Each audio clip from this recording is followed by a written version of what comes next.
TitleMatchNetwork.com. Any matches stand out from your stint at that time in WWF that you liked the most, or anybody you worked with at the time? I like working with Hogan, and I like working with Jake the Snake. Right. George Animal Steele. Yeah, we had a lot of good matches, I think, and I enjoyed them. I always look forward to working with those guys. What was George like outside the ring? George was he was kind of quiet, but then he was kind of funny. He always had little gimmicks, he was showing you different little things, and he was a good guy. I like being around. Now, we talked a little bit about Shawn Michaels and your matches with him. Did he have any power at that time when you were there? Because I know eventually, he had a lot of power in the company. I can't remember him having a lot then, but they tell me that Vince really liked him. Right. Yeah. Did you see any political cliques at that time? No, not that I can remember. Okay. What made you leave WWF again? The last time? Yeah, the last time. They had used me up. They had let everybody beat me, and they just didn't have no more use for me. So during that time, my sister had just got killed, and her husband killed her and killed her daughter. Oof. And during that time, I just made it to California, and when I got back that night, they told me about it. And so I called Linda. I called Vince, but Linda answered the phone and she told me, said, "You're welcome to go," said Vince. I know Vince would say the same thing. So you can go home and be with your family. And when I got back, they gave me the boot. I had lost my sister, my niece, and my job. Wow. Yeah, they gave me that. How'd you handle that? What did you go through mentally? I didn't have no money. And the only thing I could rely on was just a little bit of money that Vince had taken it out, at 15%. The escrow money. Yeah, the escrow money. And I mean, $17,000, that wasn't a lot of money.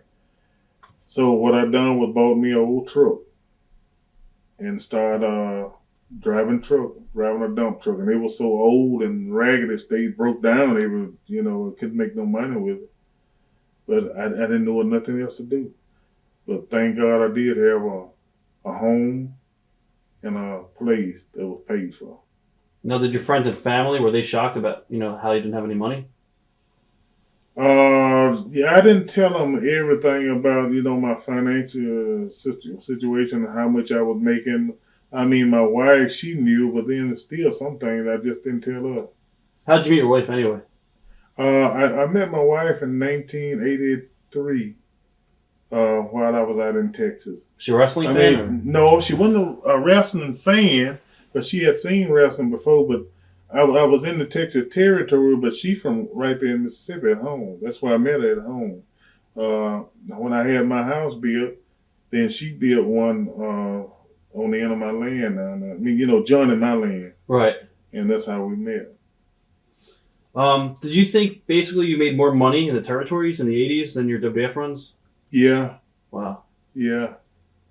Huh. How come after you left WWF, how come WCW, wasn't there any contact with WCW or any of the Japanese promotions? I didn't when I left the WWF, I didn't intend to ever wrestle again. I just was fed up with it. Right. A lot of independent guys would call me, and I wouldn't wrestle. I didn't want to wrestle. It was 7 years before I wrestled. I stayed out of 7 years. Wow. And I just drove trucking from one job to the other for different truck companies, and then I had my own. And but in 1995, Hogan called me and asked me about coming into WCW, and I told him yeah. So he said, "We'll try to get your contract." So I went to he said, "You need to talk with Kevin Sullivan." And I did, and Kevin told me that they were going to see how they liked me, and then they would give me a contract. And I went down there and I stayed for 3 months. Eric Bischoff, he got until this day to speak to me.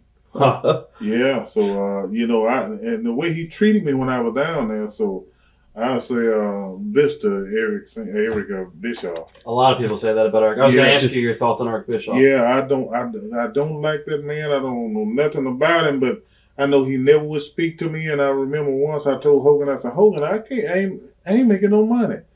And Hogan called him up. And so Eric Bischoff called me and he said, look, don't be calling Hogan. Always call me and talk to me. Huh. You know, if you have a problem with your money. I did, but he never did answer after that. Huh. Yeah, and he still wouldn't even speak. Yeah, so anyway, the last time that I worked with Hogan was in 1995 at the Bash of the Beach. And that was a pay-per-view. And I paid $800 for a pay-per-view. What? That's what they paid me. Oh my God. That's crazy. I know it. I went to Hogan and I was almost crying. I told Hogan, look, I said, I'm going back and drive my truck. I don't never want to see wrestling no more. Well, he said, wait a minute, brother. You want me to talk to him again? I said, if I can't talk to him myself, then I don't even need to be here. Right. Wow. And I left. So Hogan really he stuck up for you when you first got there, and when you were there. Yeah, he tried to. Yeah, he tried to.